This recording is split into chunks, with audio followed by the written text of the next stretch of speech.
Dr. Simpson, good evening. Thank you so much for joining me on the podcast tonight. Thanks for having me, man. I really appreciate it.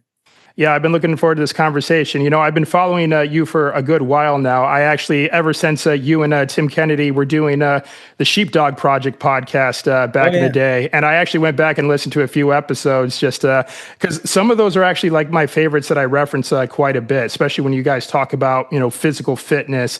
And like the episode on martial arts, I thought was very insightful too. And so you wear many hats, as you've kind of described in the podcast and through other aspects of your journey. So can you kind of fill us in just a little bit about you and just some of the hats you've worn throughout your life? Yeah, absolutely. 2 weeks out of high school, I left a small town in the mountains of Southern California, and I shipped off to the Army. That was back in 1984. I did 4 years in the Ranger Battalion, so that was probably the first adult hat that I wore was as an airborne Ranger. Following that, I thought I was going to get out of the military, and I did actually ETS, but I went into the Guard. I was in an SF Guard unit out of Florida. I was working as a prison guard in the state of Georgia at the time, so that was another hat that I wore. I went through SF training and became an 18 Charlie Special Forces Demolition Sergeant. Wore that hat for a while. Then I cross-trained over, became a medic, and wore that hat for a pretty long time. And then eventually went to medical school. I had 17 years of service under my belt when I went to medical school. So became a physician, did emergency medicine residency, and then I went back to the special operations community as a physician. So that's pretty much, they say they call them terminal degrees for a reason. So, I don't think I could go back as much as I might want to go back at this point and work a drive-through window at a coffee place or something like that. Cause I think just sitting and giving people coffee all day would actually be a pretty cool job. As much as I'd like to do that, I'm kind of stuck in medicine, but which I joke about because I do love medicine. I actually only recently kind of have a renewed appreciation for the practice of medicine. But since I've been out, I work as a SWAT physician on the state and local level, involved with a couple different organizations, National Tactical Officers Association, teaching classes for them. I also teach combatives classes for effective fitness combatives and for Code 4 concepts. So I do that. I was involved with Save Our Allies for a while. I was involved with Sheepdog Response for a while. I was also medical director of a couple of pre-hospital supply companies, which I really enjoyed because it gave me a lot of time to work out. I worked from home. Pretty much did everything on my laptop. And unfortunately, the recession of 2024 caused the most recent company that I was medical director for to suffer some pretty serious fiduciary losses. And they ended up cutting everybody over a certain line. I was over that line. So I've been back into clinical medicine since then. But actually, I think the recession and losing my job is ultimately one of the best things that happened to me. And you're going to talk about it later.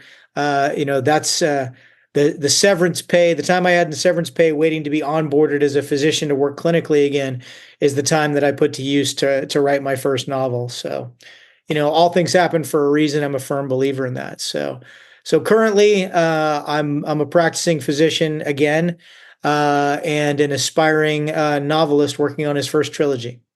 All right, outstanding. Now, going into the Army, you said you ultimately made it into the Ranger Regiment during that time. Now, was that the plan going in, or did you go in doing something else and then maybe decide later on, I'm going to give this Ranger thing a try? That actually sounds kind of cool. No, so I had what they called an unassigned Ranger contract. I wanted to go SF. In retrospect, again, I do believe everything happens for a reason. When I graduated in '84, I went to delayed entry in 1983, and they were no longer offering straight high school to SF pipeline contracts. They came back again later, but at that time they weren't doing them. And they said, you can do a Ranger contract. And ultimately, that was 100% the right thing for me. The discipline, Ranger Regiment is notorious for its discipline, and how traditional military it tends to be as opposed to SF. And I think going through that at age 18 to 21 was pretty pivotal for me in kind of shaping who I ultimately became, not only militarily, but really as a man, as a human being. So that was on my contract to begin with. Of course, at any point, had I not made it through infantry basic, had I failed out of airborne school, which I heard people do, it kind of surprises me, but I guess it actually happens.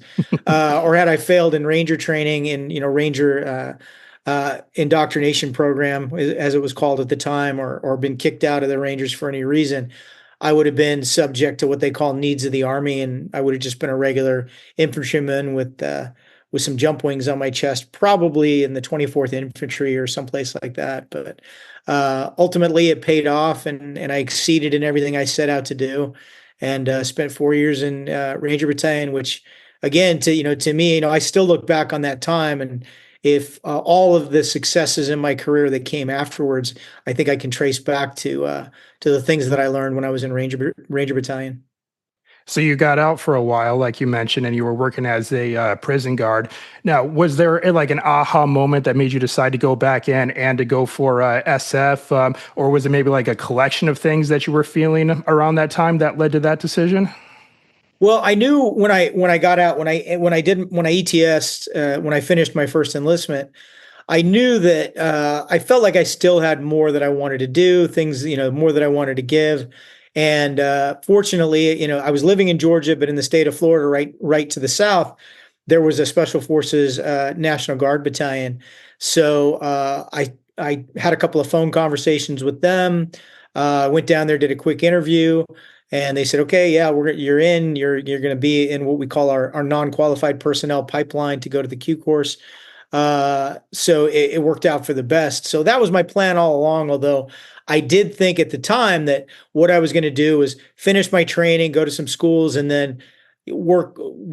My plan was to ultimately work a job in federal law enforcement, and then do the guard thing on the weekends and for 2 weeks out of the summer every year.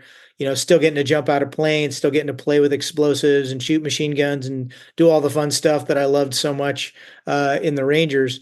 And the impetus for me to go back on active duty full time is, I was dabbling in college at the time, not really taking it seriously, to be perfectly honest with you. I was showing up to class, doing what I had to pass classes. I wasn't really applying myself all that much. Didn't particularly like my job as a corrections officer, I guess is putting it mildly.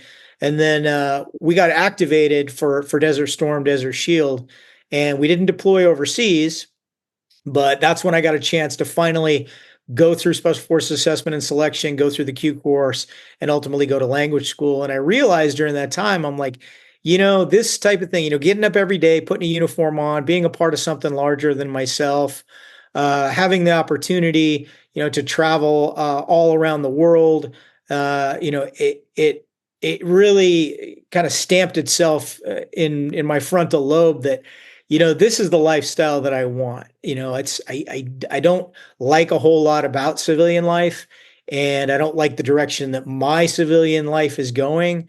And I want to go back on active duty. So while I was still in language school, I let my unit know. I talked to the at the time the command sergeant major of 7th Special Forces Group.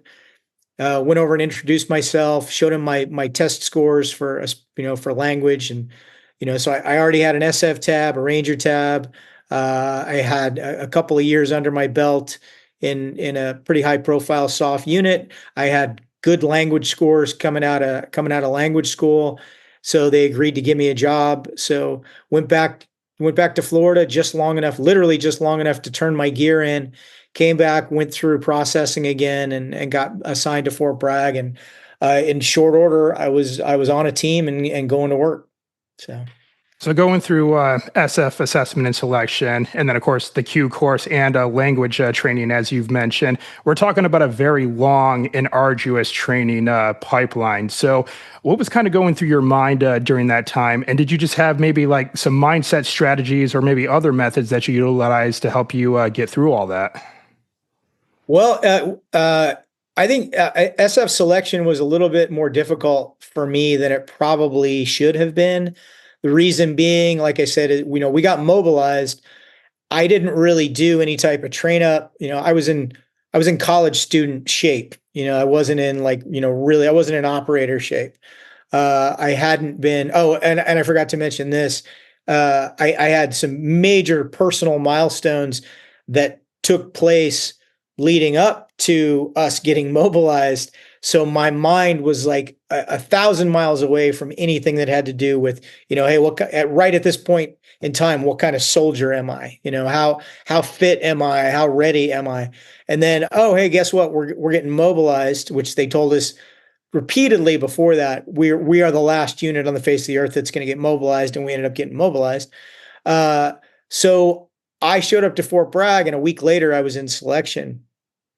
So my philosophy was, I'm like, I know I'm not in the best shape I've ever been in, or the best shape that I could be. So I'm just going to keep putting one foot in front of the other. I'm going to do everything they tell me to do. And if I'm not doing it fast enough, they'll kick me out, but I'm not going to quit. Like, no matter what happens, I'm not going to quit. I did get injured. I had a really severe grade 2, grade 3 levels ankle sprain that I was black and blue halfway up to my knee. I basically made the second, actually, it was before even gate 1. So it was really, I did, out of the 2 hard weeks, I did probably 8, 9 days of that with athletic tape. Was really the only thing holding my ankle together. Subsequently, I ended up getting stress fractures in both feet. It was not wasn't a really happy time for me. I said when I graduated SFAS, like I said, my comparison was, I said, the day I graduated Ranger School, I felt like I could, take on the world, even though I was emaciated, had lost all this weight and everything else. But the day I graduated SF selection, I just didn't want anybody to touch my feet because they hurt so bad. And that took a while to get over. Once I got in the Q course, and there's the hardest thing in the 18 Charlie course is there's a lot of math involved. You do a lot of construction, you do bridging, which is pretty complex. You have to do calculation and placement of demolition charges, but I'd already had college algebra. I was comfortable sitting to, even though I'd only kind of dabbled in college, I had gotten enough of a study habit down that, cracking the book and being serious about academics wasn't that difficult for me. And because it was something I really enjoyed, as opposed to some of the college courses that I'd taken, I was able to dive into it a lot deeper. And I ended up being on the commandant's list for my class. So I was in the top 10. Didn't have any difficulties with that. And physically, all the physical stuff at the time that was difficult in the Q course, they pretty much preloaded into SFAS. So, yeah, there weren't really any moments going through the Q course proper that I thought, wow, I'm really on the edge here. Like, I could be gone at any time. And by the time I got to language school, I grew up in Southern California. So although I didn't have a really extensive Spanish vocabulary, I had been hearing it my whole life. I took 2 semesters in college. And I was able to kind of hit the ground running, like I said, because I'd heard it my whole life. The pronunciation aspect of it came easy for me. I was basically being taught phrases I'd been hearing my whole life anyway. Now I just knew exactly what they meant. So going through the Army language school was pretty easy for me because, I already had a pretty strong base. I could already converse at a pretty basic level. So by the time I graduated the language school at Fort Bragg, I was able to test out high enough that I was getting language pay as soon as I got to a team. So did you get to choose the language that you train in, or was that kind of sort of assigned based on Army needs? It was assigned based on Army needs, but I was really fortunate in that respect because I was assigned to 20th group, which was aligned with 7th group on active duty, and which meant we were going to speak the same language that they speak, which is Spanish. So I went through the Spanish language course, which was good for me because it's the one that I'd already been trained in. And there was no question to me that if I wanted to go on active duty, I wanted to go to 7th group. I knew people in 7th group at that time during the 90s, outside of what we call big CNN wars, like the Gulf War.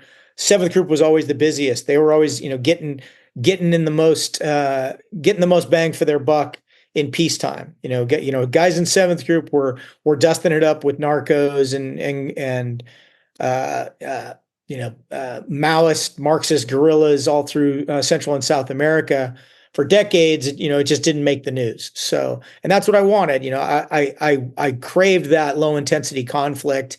You go someplace, you're doing all the stuff that you heard about from the guys who came before you in Vietnam.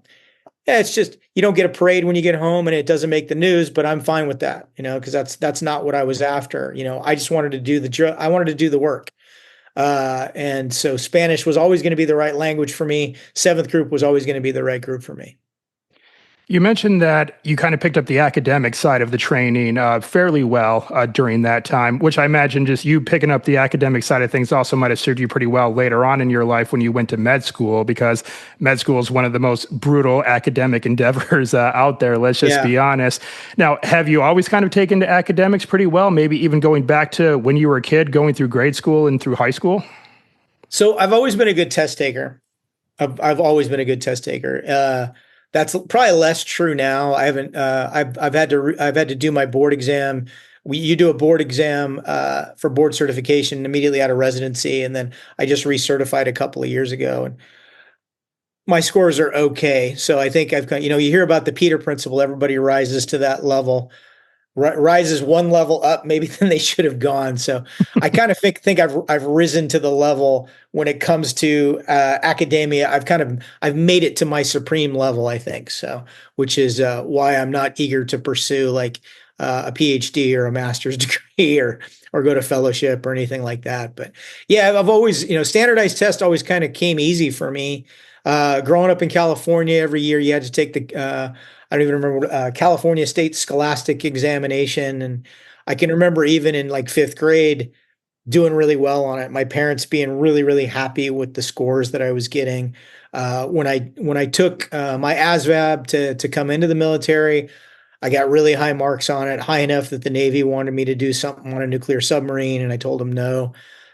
So yeah, basically I was just always a good test taker. And when it came, I didn't in high school. My philosophy was I just won't do homework at all because I've got better things to do, and then I'll be able to squeeze out an A or a B on the test, and I'll get a C in the class. And that's why I graduated 102 out of 122 in my high school in my senior class. Because quite frankly, I was lazy when it came to academics because I knew that I could take shortcuts. And that's kind of the attitude that I applied when I made my first attempt at college, and it didn't go all that well. So, I had mostly C's and a couple B's, I got A's, I think, in Spanish and a couple other things. But yeah, it kind of gave me an excuse to not do the things that I didn't want to do. Once I got into the Q course and the academics of the Q course, I knew that somebody's life could potentially depend on the things that I knew or didn't know. So that really flipped a switch in my head about how I approached academics, not only in the 18 Charlie course, but when I later went to the medic course. I knew I had to be all in. And then I had the same philosophy when I went to medical school. And there were a couple of little bumps. I didn't have to repeat any classes or anything like that. I didn't have to get extra tutoring or anything, but there were definitely portions of medical school that were really challenging, more challenging than undergraduate degree. And that's the way it needs to be. I mean, it's a weeding out process. You legitimately drink from the fire hose in medical school. And I thought I had drank from the fire hose before, and it's. The second test that I took in biochemistry showed me that was clearly not the case. So, all right. And of course, we're not going to be able to get to every detail in your long career in the Army, but can you maybe just sort of fast forward a little bit to about around what time you got out, and just what were some of your biggest takeaways from your time serving this country? And I know that's a bit of a loaded question, but I guess I'll just ask you to say what kind of comes to mind, when you're posed with it. Well, I mean, I recognize I had a 32-year career all in total, and I feel incredibly blessed, mostly because of the people that I got to work with. I spent virtually all of my career in the special operations community. I spent most of my career in the special operations community, which is the best of the best, and then I spent a large portion towards the end, unfortunately, in MedCom in AMED. the Army Medical Corps, which has a lot wrong with it. So I got to see quite a bit of contrast, but don't get me wrong. There's some people in DHA. There's some people in medical commands that are absolutely outstanding soldiers and physicians. But there's a lot wrong there. We could do multiple shows just talking about that. But what sticks out to me the most is, even though I never in high school, if you would have told me I was going to be a doctor, I would have laughed in your face. Like that was not even something I was never even interested in medicine. It's my goal was I'm going to go be a soldier for a while, then I'll come back, I'll probably get out and I'll be a cop, and that's really until my mid 20s. I mean, that's pretty much what I was concentrated on. Until I had gone back on active duty and I realized, okay, I'm going to make the military career. But even then, it was okay. I'm going to be a Special Forces team sergeant or Special Forces warrant officer. Maybe I'll make sergeant major one day. And that's what I'll retire as a senior NCO or as a mid to senior level warrant officer. And that was my career path. And it wasn't until I went to the medic course that I realized how much I loved medicine. And then when I went and decided I was going to finish an undergraduate degree, I realized how much I loved just the basic hard sciences. And I started really enjoying academia and really enjoy just learning things, just really loving organic chemistry, really loving physics, and anatomy and biology and everything else. Just really getting a kick out of it. So ultimately, when I became a physician, and then I knew that I was going to go back to the soft community. I wasn't going to be happy in a hospital. I didn't want to be an internist. I didn't want to be a critical care doctor somewhere. I didn't want to be family medicine. I wanted to do emergency medicine. I wanted to be doing medicine the way I did it as an SF medic, out of a bag in the dirt with bullets whizzing past me on both sides. That's what I wanted. So ultimately, I was really blessed. I knew somebody who was in the unit that I had dreamt of going to, but I thought I had no chance of going to, which was the Joint Medical Augmentation Unit at JSOC.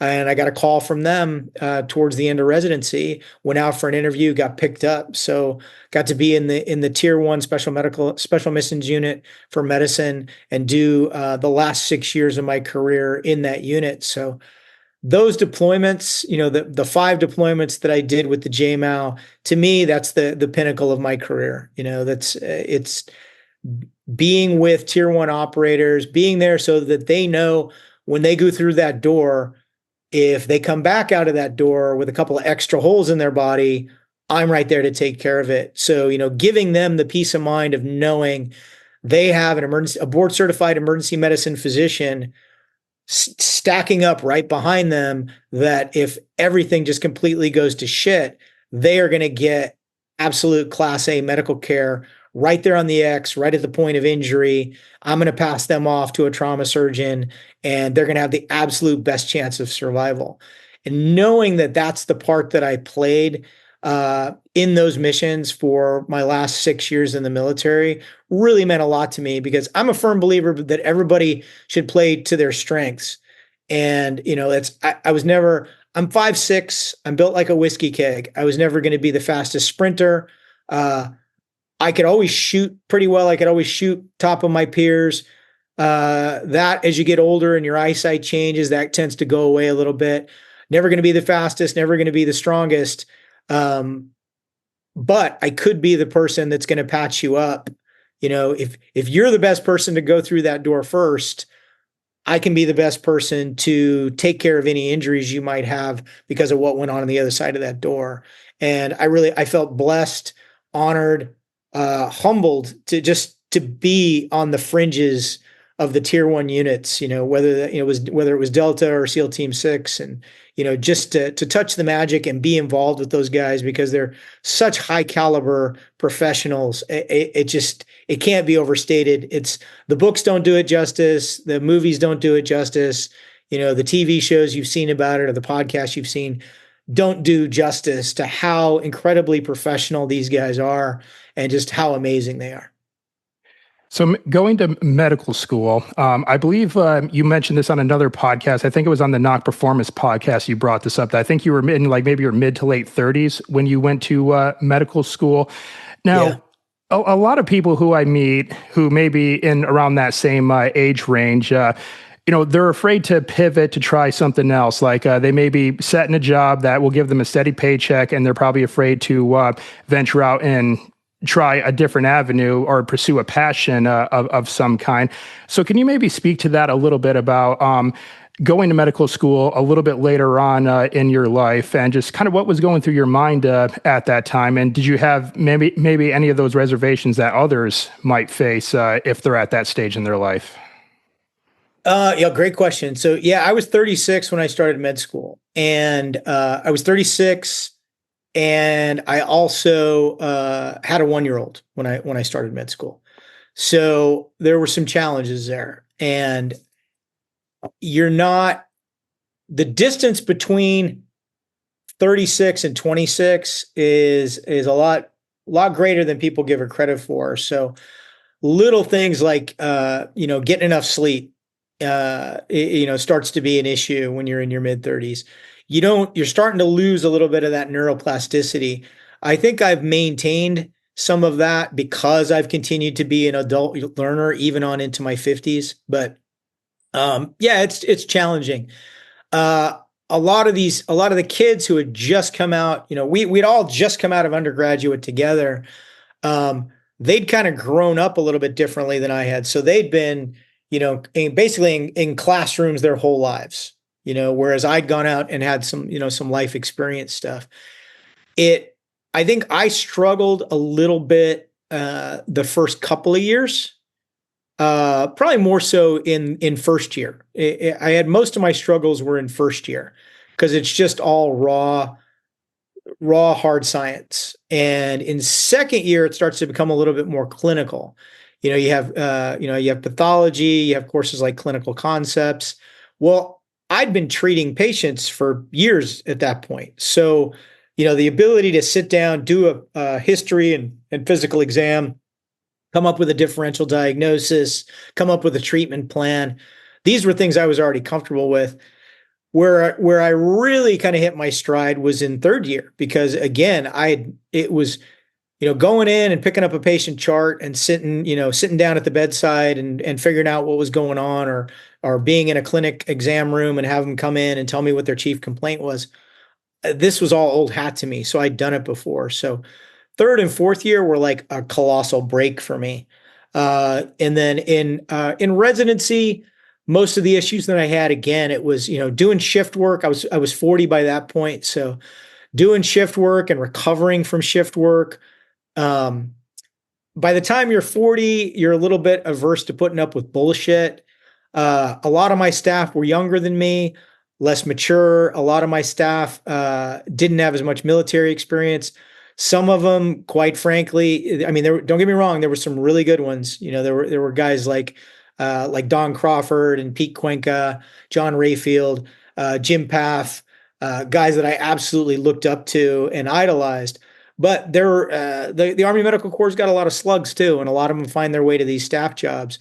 So having somebody basically talk down to me who on any day of the week, 10 years previous, I wouldn't even have given the fucking time of day to, and I would have told to get the fuck out of my face, that took a little bit to deal with. When you're looking at somebody and you're going, you're an absolute piece of shit soldier, you're working a staff job at a residency because you want to avoid deployments and you're afraid to go to war, and yet you're preaching to me about what it means to be a good and caring physician. I really don't have time for your shit. So that was a little bit of a challenge. I was already kind of entering my crotchety old man phase and having to listen to things like that. That was a little bit taxing. But kind of rotating back to your original question about, people being unwilling to pivot as they get older, I would say two things. The first being, there's a meme out there that you see all the time, and it basically has a straight line and says, this is your life. And you go all along this line thinking, yeah, I don't have time. It's too late for me to do this. It's too late for me to start jujitsu, or it's too late for me to get a degree. It's too late for me to launch my own business. It's too late for me to, try to be a screenwriter. And it's not true. You still have plenty of time left. It's not until you're in the ground, then you really don't have time left, right? So every day that you say it's too late is just another day you're delaying it, and you could be doing it. You've got a lot of life left. I plan to live to 104. I probably have at least 2 more careers left in me, because that's my plan. The other thing that I would say is most people are living their plan B, right? They're living this kind of the fallback to what their dream was, and you sit there and talk to them, and they always wanted to make movies, or they always wanted to own their own auto shop or their own comic book shop, or they always wanted to be a writer, or they always wanted to have whatever it is, a flower shop, a bakery. But they've got this job that pays well, that has good benefits, has security, they have a family, there's a roof over their head, all the bills are paid. I get that. You got your plan A down. Why not explore your plan B? While you have the comfort of your plan A, explore your plan B. And that's kind of like what I did. I had the comfort of a plan A when I was working as a medical director for a pre-hospital supply company. But all along I was doing things. I wrote, I wrote the novel that you mentioned. I wrote a men's health book before that. I tried to launch my own supplement company. I ultimately didn't succeed. That's fine. It didn't work out for me. But hey, it's something that I got to try. I did that. So while I was living my plan B, and plan B was paying the bills, putting a roof over my head, and plan B ended up extending into 8 weeks of severance pay, I said, you know what, I'm going to put plan A to work, and I'm going to write a novel. And I did. And I'm not, I didn't miss out on anything because of it. I didn't endanger anything doing it. I could have done it a heck of a lot sooner. It just getting fired just made me get off my ass and get it done, because I knew I was going to have literally nothing else at all to do until I got onboarded to work with a new system. So I would encourage anybody who's out there, and I don't care what age you are. I don't care if you're in your late 30s, your late 40s. What's that plan A that you wanted to do, but you've been living your plan B? Who's saying that you can't explore it? Even if it's just on nights and weekends, maybe you can do something to get it off the ground. And there's so many resources out there. There's literally probably anything that you want to do. There's probably a YouTube video telling you how to do it, whether it's publish a book, make a movie, start your own, coffee business, whatever it is. There's probably a video out there that'll help you. And there's so many internet resources between Squarespace and Shopify and Wix, all this other stuff. There's, if you want to start a podcast or a YouTube channel, plenty of people are doing it. And, it might not ever be the thing that becomes your entire life, but at least you got to explore it, and as you mentioned, I podcasted for a while. I'm not doing it anymore because time constraints. And also I'm pouring all my creativity into other projects, but I really enjoyed it. I got to talk to some really cool people. It's because of podcasting. I have, I'm on text message threads with people that I never thought who would even know my name, and I get to interact with people we talk to each other. We try to run into each other, have meals together when I'm traveling or when they're traveling. And these are great people that I've got to hang out with. And I really owe it all to podcasting. I really do. Like the contacts that I've made, the guys that I know at EFC and C4C, that's all because of podcasting, because these were guys who came on my podcast. And then I ultimately got to go train with them. A lot of the people that I know in the jiu-jitsu community, it's because of podcasting, and, or you meet somebody who knows somebody who makes the introduction, and it just kind of takes off from there. So chase those dreams, man. Life is too short. You don't want to have any, if something happened to me today, I have zero regrets on my deathbed. I got a lot more living I want to do, but I have zero regrets on my deathbed. There's nothing I would go back and change. There's nothing I would say, God, if I only had another year, I would have done X, Y, or Z. That's just not there. Well, like you said, your latest pivot was in the world of writing. So let's go ahead and get into that now. So your first novel, The Last Dungeon Crawler, is now on shelves. So fill us in on this and give us a little bit of a synopsis and what our listeners and viewers can expect. So the last dungeon crawler is a book that's been kind of bouncing around in my head for a while.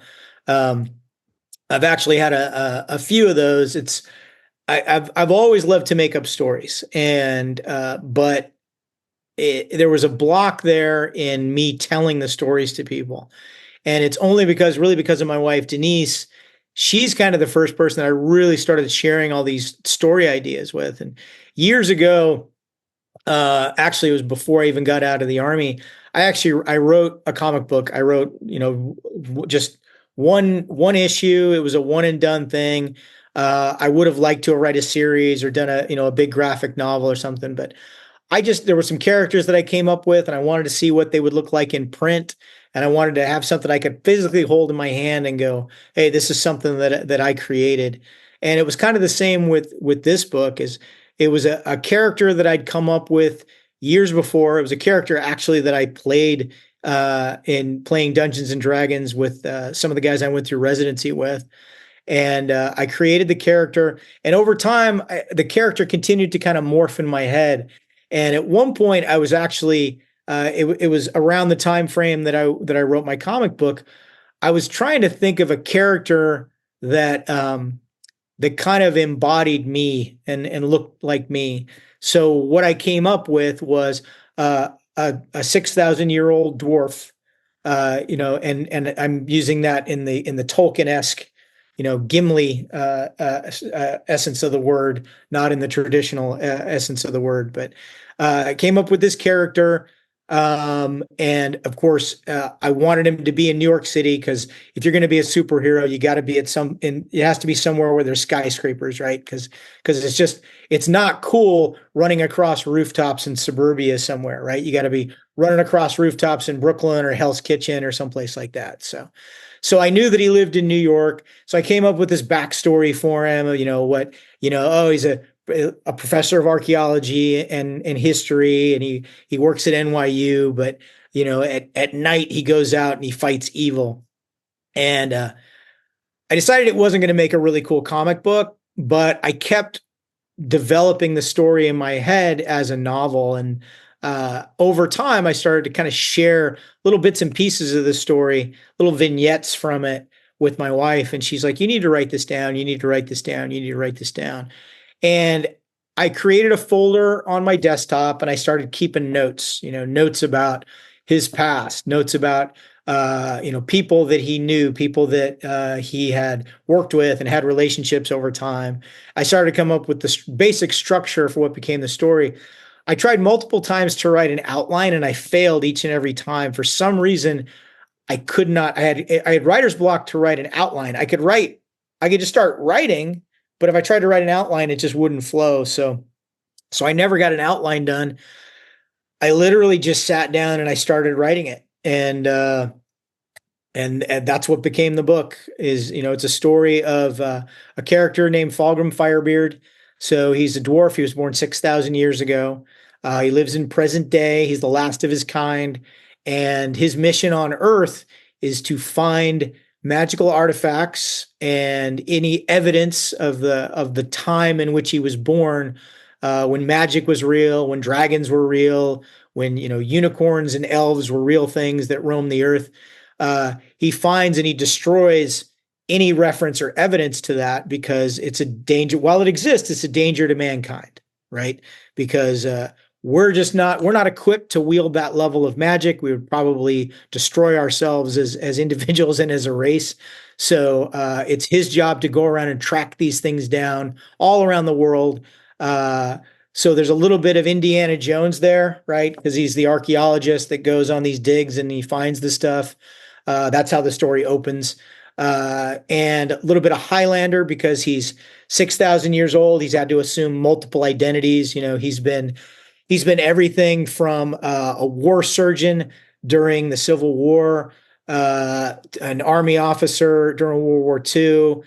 He was a pirate at one point. He's done all kinds of things. So, and all of that will come out in the books as I complete the trilogy and maybe go back and do some prequels.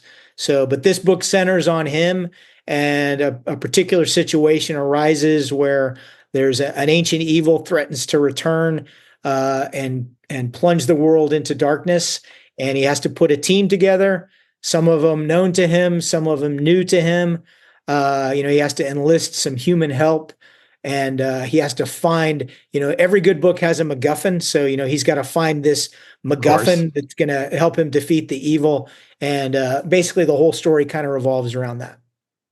So was fantasy a genre that you've always enjoyed, like reading or maybe watching on TV? Because even though you mentioned there's some elements of Indiana Jones thrown in here, obviously the basis overall is fantasy. Has that always interested you throughout your life?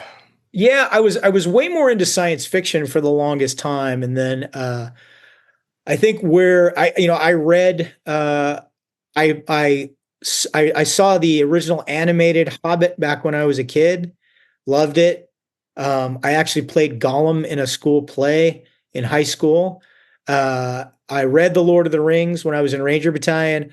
Saw the films, of course, and like everybody, just absolutely loved the Peter Jackson adaptation of the films. I thought they were incredible. I think they're modern classics in every sense of the word.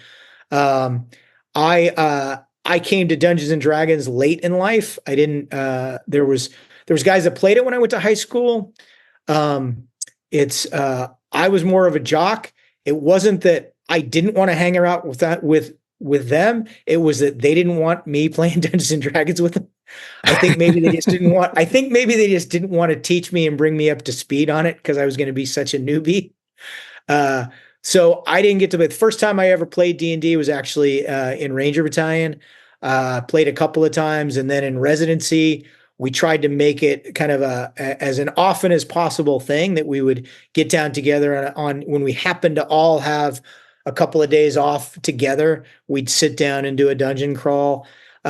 Since then, I've DM'd kind of mini crawls for both with both of my sons, and we really enjoy it. But yeah, I've become a big fan of the fantasy genre. I read a couple of the Gary Gygax books, which I absolutely loved. I wish you could get all of those in Kindle because he gets a lot of credit for creating D&D. I don't think he gets enough credit for his Gord the Rogue fantasy series. He was a really, really good writer. Um, and there's I like, to me, Star Wars is the epitome of kind of combining both because it's considered science fantasy, not science fiction. I would love to do something in that. I've got a gazillion Star Wars fan fiction stories kicking around in my head that if I ever do put on paper, I'll have to give them away for free or Disney will sue me. But who knows? Maybe I'll do that someday. But yeah, I love the fantasy genre. Big fan of it. I got a stack of books right over here. This is a lot of stuff. I'm doing my research for the sequel Ah, for the next book. So yeah. Oh, and I've got this. I've got some of the D&D books kicking around. I got a bunch on the shelf over there. So short answer, yeah. Yeah.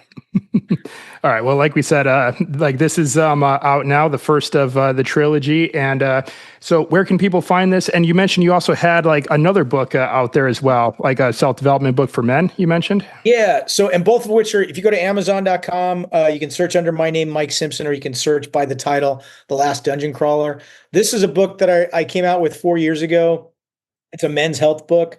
So the impetus for this was, like I said, I was 40 years old when I was an intern. I graduated residency at 43, and then I went to a tier one SMU, and I was expected on day one that I would get on an aircraft with a bunch of operators and I would run off and assault on the X with them, and I would stack up and climb over walls and through tunnels and probably have to dodge bullets and do a lot of other stuff. So fitness, recalibrating your fitness at 43 can be difficult. I'm 59 now.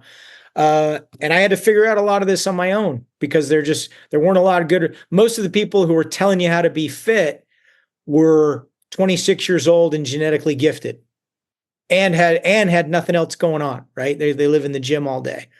I kind of figured that those weren't the guys who were going to give me the fitness advice that I needed as a 5'6", 43-year-old with a lot of battle scars and a very full schedule. So I had to figure out on my own, and I had to unlearn a lot of the things that I thought I knew about fitness because the era in which I grew up, we really didn't know jack about fitness. We didn't, doing chest and biceps on Monday, and back and triceps on Tuesday, and shoulders and legs on Wednesday, and then lather, rinse, repeat.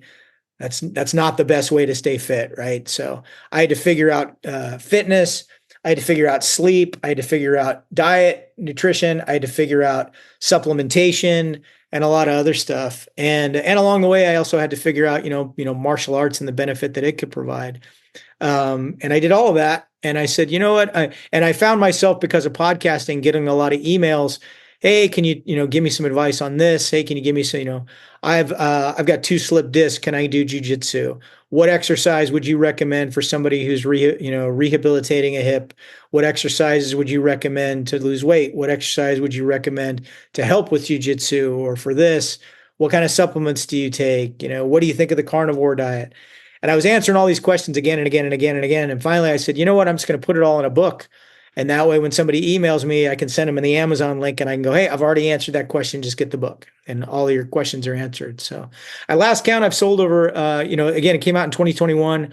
I've sold over 10,000 copies. Nice. It's got over 700 ratings on Amazon. It's got a 4.5 rating overall. If you read the bad ratings, none of the bad ratings except for one have actually even read my book. There are people that got pissed. There are people that got pissed off because I trolled them on social media, so they decided to go over to Amazon and write me a bad review. And some of them are like blatantly obvious that they've never even read the book. But I won't get into that. But I had a great time writing it, and anytime somebody tells me they've read it and they've benefited from it health wise, it absolutely warms my heart.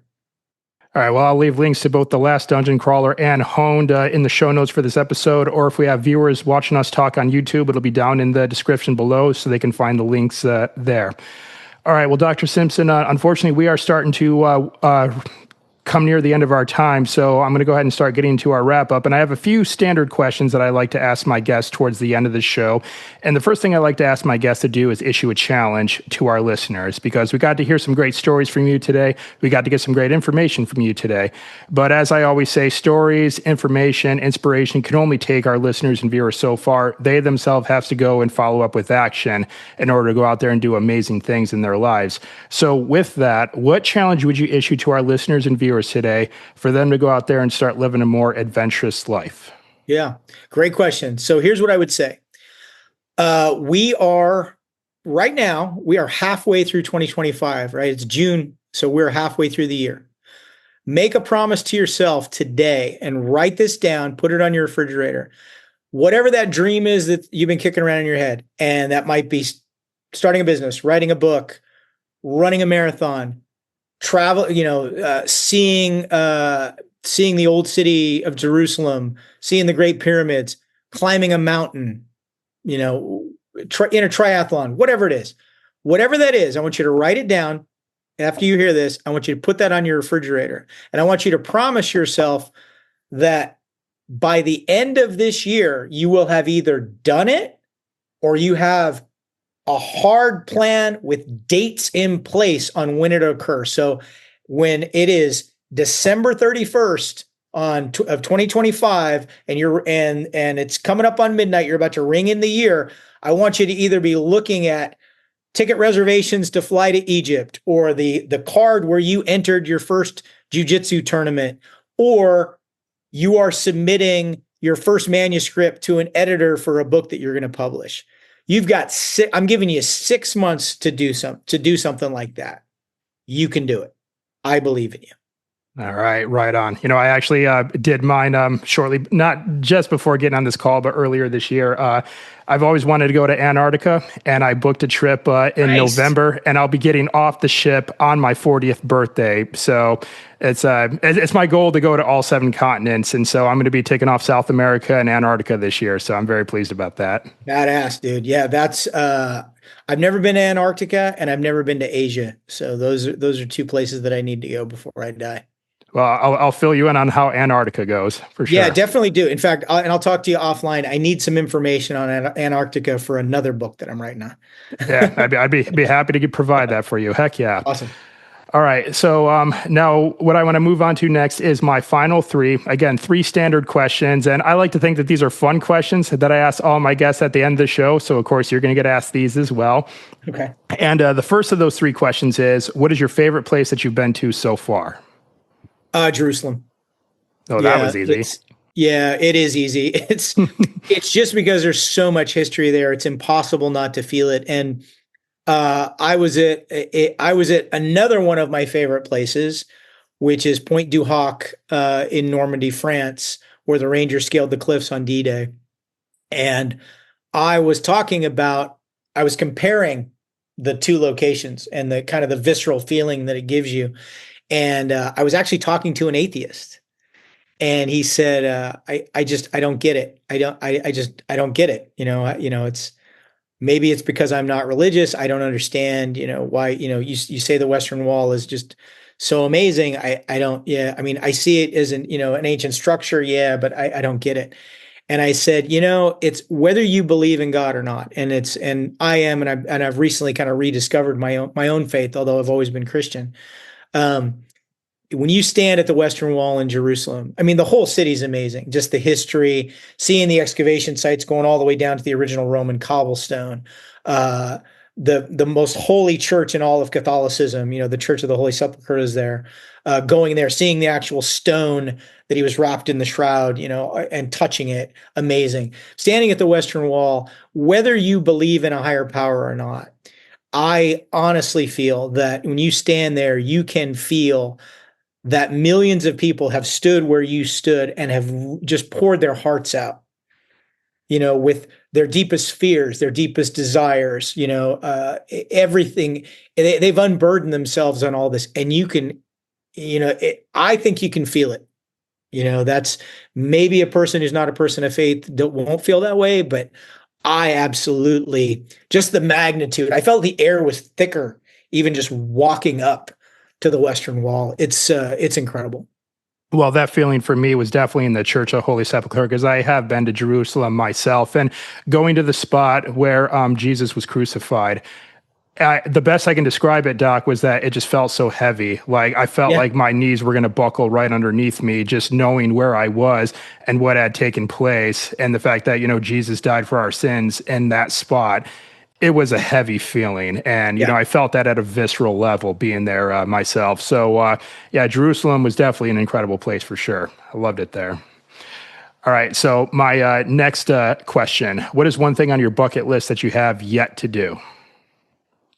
One thing, so I don't like the term bucket list.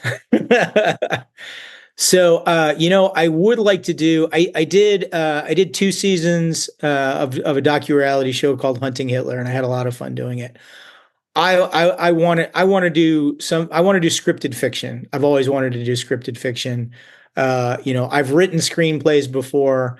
But I would love to have, even if it's a small role. I want to do a speaking line on film. Just because I want to kind of check that off. I was a drama kid for a bit in middle school and in high school, and the concept of doing real scripted fiction, it just really appeals to me. So that's one thing. If and I tried to I tried to backdoor myself a role into. I really wanted to play Longinus in the upcoming season of The Chosen. I think they've already cast it though. So I'm really hoping to run into Taylor Sheridan so I can end up on Landman or something, but you never know. All right, outstanding. And the last of these three questions, and this is a two-parter.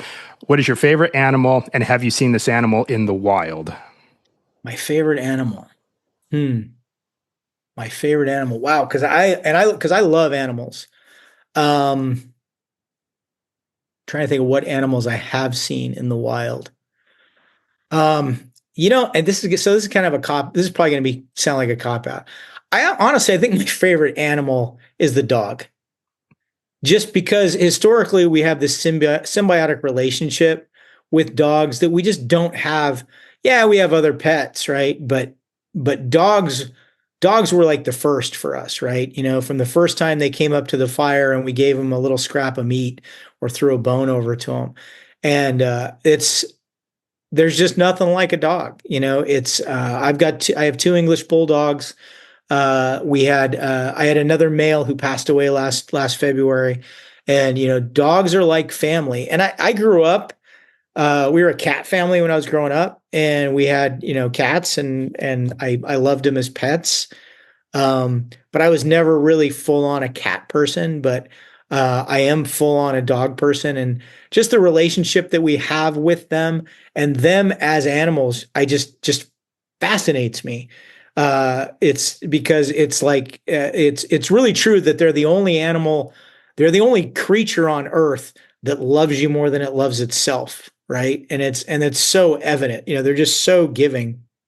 Uh, they're just amazing creatures, and I think there's books have been written, documentaries have been made about this incredible relationship. My friend David Ian Howe has done a lot of work on that, and our historical relationship with canids. But I just think they're amazing, and I just think it's really neat that we as a species have kind of walked hand in hand with our four-legged friends really since the time we were developing language and learning how to use tools.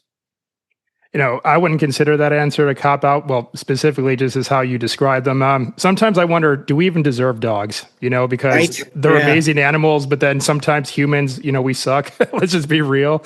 So, Yeah. but yeah, like a dog will just love you the moment you come through the door. Like no judgment. Doesn't matter what your day was like, mistakes you made that day, or whatever the case may be. A dog will love you as soon as you walk in through the door. And yeah, I know sometimes I wonder, do we deserve dogs really? Yeah. No, it's a great question, and maybe we don't.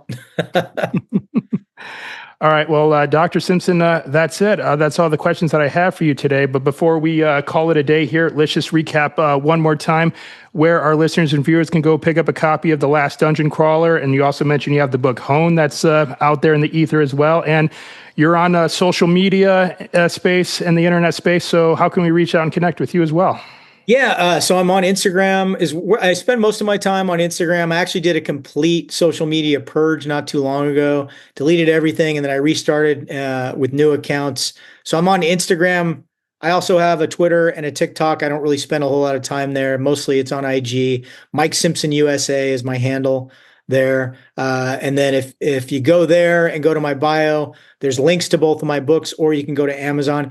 I would ask if people do buy my books, and I hope you do, please, if you enjoyed it at all, please go back and write me a review. Reviews are really important. I'm reading a book.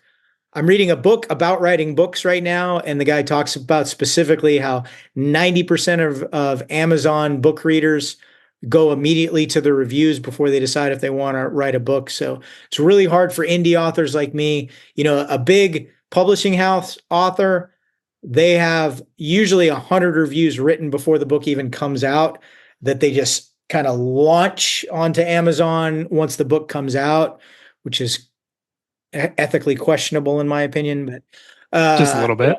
yeah, I don't have that advantage. So, I depend on you guys to read the book and actually come back and give an honest opinion. If you hate the book, email me and tell me why you hated it. If you love the book, please give me a 5-star review on Amazon so other people can read it. All right. Well, like I said, I'll have all those linked up in the show notes for this episode. Or if, again, we have viewers watching us talk on YouTube, it'll all be down in the description below. All right. Well, Dr. Simpson, I want to thank you very much for taking the time for joining me today. I know you're a busy man. Like you said, you've had to go through some life pivots as of late, but I really appreciate you taking the time for joining me and sharing your stories and insights with myself and the listeners. This has been great, sir. Thanks for having me. I really appreciate it. All right. Right on.